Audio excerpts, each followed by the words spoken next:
Hi, this is Alex from phpacademy.org with a video tutorial for the new Boston. In the last video we looked at testing jQuery once we've included it into our page using our script tag, and we looked at an example that included a paragraph with an on-click event attribute. Now, the difference between inline and external coding is extremely important. The main difference is that the main goal is to keep our JavaScript as separate from our HTML as possible. So how do we solve something like not using this here, but instead just having a paragraph on its own?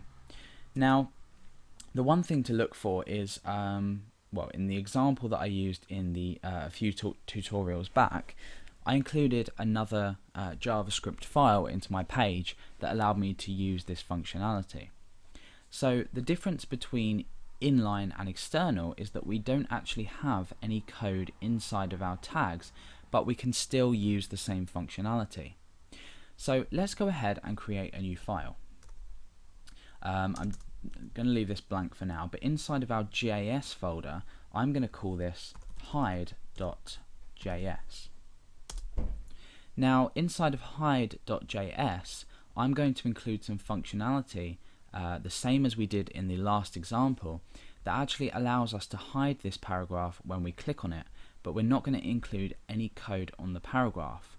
Instead, what we're going to do is reference the paragraph as opposed to include this code in here.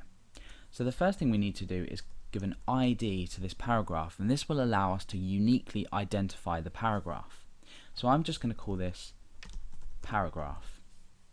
Now that we have an ID, we can use paragraph inside hide.js to actually reference this.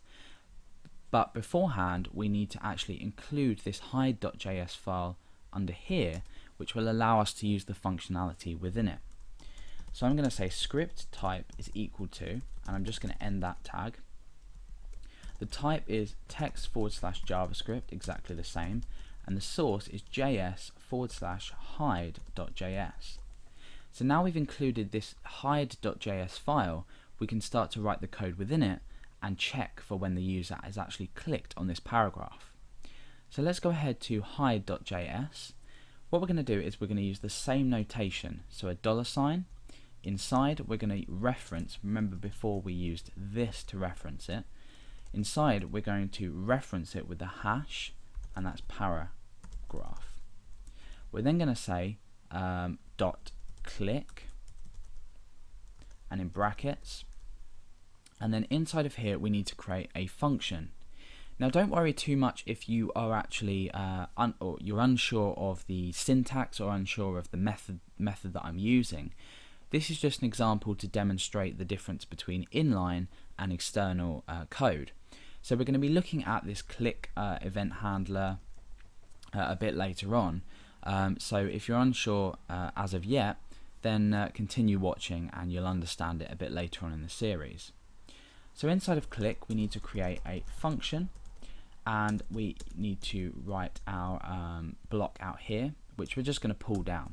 So inside of here is our code that happens when we actually click this paragraph. So when the user clicks this paragraph, it will be identified by paragraph. It will be picked up in hide.js here, so when the user clicks, and we carry out this function. And this function will be hash paragraph dot hide. Okay, so now when the user clicks on this paragraph, it will hide it. This is essentially what is happening here. So let's go back to our page and refresh.